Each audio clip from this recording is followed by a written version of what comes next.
Yeah. Yeah. Thank you, JJ. Yeah. Yeah. He's left already. He's booked the flight. I drove him to the airport, and he's happy. You should have saw the grin on his face. Yeah. Thank you for including him in the new Star Wars movie. I mean, that was all he was talking about for the past couple of months, and then he was really convinced that you picked him, and then there was nothing for a while, and then he got a little nervous and a little anxious, and then, uh, I mean, he finally just, he was driving me crazy, and then thankfully you called, and yeah, no problem. I'll keep this under my hat. I know nobody's supposed to know this. It's top secret. Trust me, nobody will know. Okay, that he's in this movie. I know that I know there's rumors. Of course, there's always going to be rumors. Anything when it's Star Wars, anything. But trust me, you don't know what the big favor you did by putting Vader in the movie. Okay, he's over the moon. I'm sure he's gonna drive the people crazy on excuse me on the flight and to England where you're filming, and but thankfully, like I said, trust me, no one will know. Trust me, yeah, yeah, I make videos, but trust me, this won't be in a video. Trust me, this won't be a video. Nobody will.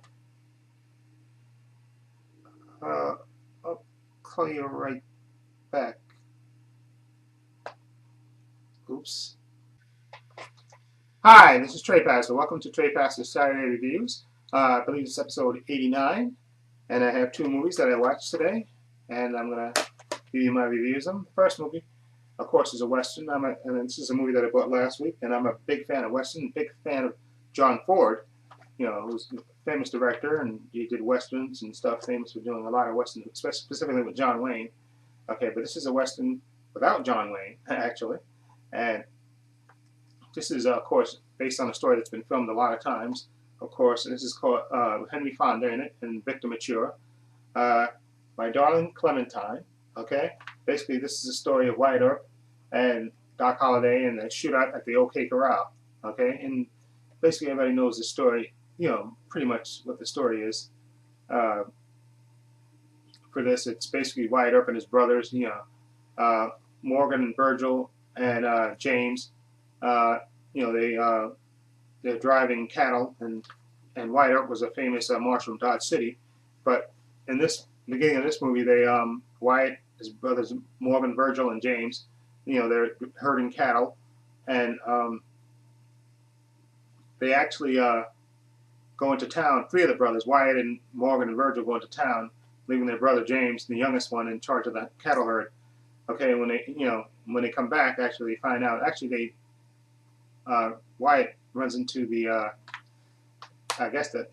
Clanton gang. I guess they run into the Clanton gang, who basically he tells them what's in Tombstone and everything. They kind of have a brief introduction, and I think even the Clanton offers the father offers to buy the cattle, which he said they're not for sale. And then like I said, the three brothers go into town, leaving the youngest brother to mind the cattle. But when they come back, they find their brother James murdered, shot in the back. Okay, and then White decides to take the job of the town. The town Tombstone is loud, and it's wild and reckless and shooting in town, and it's basically a lawlessness. And Wyatt Earp decides to become the town marshal with his brothers Morgan and Virgil as his deputies. Okay, and he turns the town into a respectable place. He actually also Wyatt Earp runs into Doc Holliday, who's a gambler, and he's a brooding guy and a drinker, and he also is. You can tell he's also, has a wicked cough. He's played by Victor Mature. Okay, and Wyatt and Doc Holliday they become friends. At first they're a little adversarial relationship, but then they become friends. Okay, and of course, like I say, you have the Claytons in the background, but eventually, Wyatt discovers the trinket that the youngest brother James had with him. Okay, even in the beginning of the movie, they show you that this little trinket that he has with him that he's going to give to that's given to him by his fiancee. Okay, and when they find him murdered, it's missing. and later they find that trinket on a woman in town, okay, and which leads to them eventually finding out, of course, that it was the Clanton gang that murdered him and stole the cattle. Okay, and basically this is the confrontation, the famous shootout at the OK Corral. But in between that, they have the usual story of like of Doc and Wyatt in town, and you find out a little bit about Doc Holliday. He was a surgeon. He's actually a real doctor back in Boston, and he actually came out west. And it's even and the woman of the title, My Darling Clementine, refers to a woman, Doc's woman, Clementine, who actually comes out west, who was actually looking for him, and she actually comes out west looking, and she gets to know Wyatt in the meantime, of course, and Doc Holliday basically pushes Clementine away, saying that he's a different person than he used to be, and he doesn't want her to stay because it's part of his past life. And it's a really, really well acted movie. Henry Ford is great. He has nice, easygoing presence as Wyatt Earp. Okay, but Victor Mature I thought was really exceptionally really good as Doc Holliday, who is this rough guy who has this this illness, but he doesn't want pity from anybody, and you can tell that he's compassionate. Yeah, but you can tell he's been through a lot of stuff. Okay, in his past, and it's a really, really well acted movie, and you have a good supporting cast in this movie as well. I recognize a lot of you have John Ireland as one of the Clanton gangs. You have Tim Holt as Virgil Earp. You have Ward Bond as Morgan Earp, the older brother, and you have Walter Brennan as Old Man Clanton, in charge of the Clanton gang. Okay. And you have Kathy Downs, who plays Clementine, the title, My Darling Clementine. You have Linda Darnell as Chihuahua, believe it or not, that's her name. She's a woman that's Doc Holliday is involved with in town. Okay, I guess a saloon gal, you would call her, and also sings. Okay, but it's a really well done Western, nice and casual. Okay, and again, the shootout is filmed great, really well. It appears towards the end of the movie, and it's a really good Western. Okay, and like I said, this story's been filmed a lot of times, of course, but I think this version is nice, and it's filmed in black and white. It's 97 minutes, and it's a really well done movie. It came out in 1946, okay, and it's a really well done movie. And I would give My Darling Clementine an 8 out of 10. Like I said, I'm a big fan of Western, big fan of John Ford and Henry Fonda, and I thought him and Victor Mature was great as Wyatt Earp and Doc Holliday, respectively, and I would definitely highly recommend My Darling Clementine as a Western. This is the Criterion version, which has a ton of special features and stuff on there, which is definitely you got to check out. Okay, so definitely recommend this 8 out of 10 for My Darling Clementine by John Ford. Okay, now the next movie I decided to go a little lighter. Okay, with this one, this is an animated tale, but I haven't seen it. I think the last time I saw this was on TV. Okay, and basically this is an American Tale. Okay, this is produced, of course, by Steven Spielberg. I think this was this is before. Excuse me, I think this was before. Excuse me, hold on. My throat is exceptionally dry for some reason.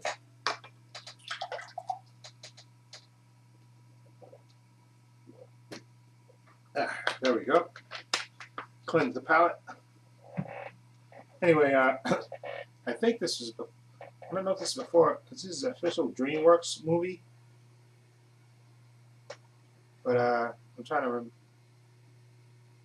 Maybe DreamWorks got formed after this. I think, yeah, I think DreamWorks. I think this is a pre-DreamWorks film. Anyway, this is an American Tale, and basically this is the story of a young Russian mouse who immigrates to America. Basically, it takes place during the Bolshevik Revolution in Russia. And while that's going on, of course, in the human world, it's also going on, I guess, with the Bolshevik cats in the I guess animal world. So this young Russian family, the mother, father, young daughter, young mouse, and their baby, and the baby, and a young Russian mouse named Fido. He immigrates to the United States, but he gets separated from his family. Okay, on the ship over, he gets separated from his family, and basically this is the story of him trying to reunite with his family. Okay, now you have some really great songs in this movie, especially the one, I guess the more famous one was "Somewhere Out There," okay, which is sung I think midway through the movie, which is just a classic. Okay, and it's a really you have a lot of great voice work in this movie. You have Nehemiah Purcell who plays Papa Moskowitz. You have Christopher Plummer, he plays a voice too. You got Don DeLuise, I think, right? Yep, he plays Tiger or Cat. And then you have Malvin Kahn who plays a mouse too, or like a real rich mouse in this as well. Okay, and this is basically a bit see the story of a young, the young story of basically of a story of an immigrant. Basically, this is a story just with mouse, just with mouses and cats. It's all basically, and the mouses, the mouses are the heroes of the story, and the cats are the villains. Okay, but it's much more than that. It's basically, it's about the people coming to America and the country just beginning, and you can even see the Statue of Liberty being built. Okay, and you have animals telling the stories and stuff, and all. And Fievel has to go through this experience, trying to find his family, and being a new immigrant to to the United States and discovering all the things that are in the United States, and from all the stories that his father used to tell him, and to the reality of what actually is in the United States when he gets here. And it's a really sweet, sweet story. I mean, they got great music in this, beautiful animation to me, and it's a sweet story. And it's Fievel the mouse is curious, and and and outgoing, and then of course when he gets separated from his family, then he has to basically be on his own, and where he runs into various different characters and stuff, and it's just a story of him trying to find his family, and it's a really sweet, sweet story, and I really enjoyed this. Okay, and like I said, I think the last time I saw it was on TV, but anyway, I would definitely recommend this movie. It's really a sweet story, nice music, and this nice comedy in there, and a lot of seriousness, a lot of serious moments too that'll kind of touch your heart too in this movie. So I'm gonna give American Tail a 7 out of 10. This is really enjoyable to me, and I know they made a bunch of sequels to this movie. Fievel Goes West, I remember that. I think that's the one I saw too. American Tales, I think there was a TV show as well. Um, just a bunch. American Tail, The Treasure of Manhattan Island. Just a whole bunch of different stories with Fievel. Okay, but this one is the original and the best to me. Okay, so that's my review of American Tail. I give this a 7 out of 10. Definitely recommend that as well. And I highly recommend My Darling Clementine, Henry Ford, Victor Mature. It's about the story of the shootout at the OK Corral between Wyatt Earp, Doc Holliday, and the Clinton Gang. Okay, directed by John Ford, black and white. 8 out of 10. Highly recommend it. Okay, so that's my reviews. Let me know what you think of those two titles. Feel free to leave comments down below. This is Trepacer saying so long and take care.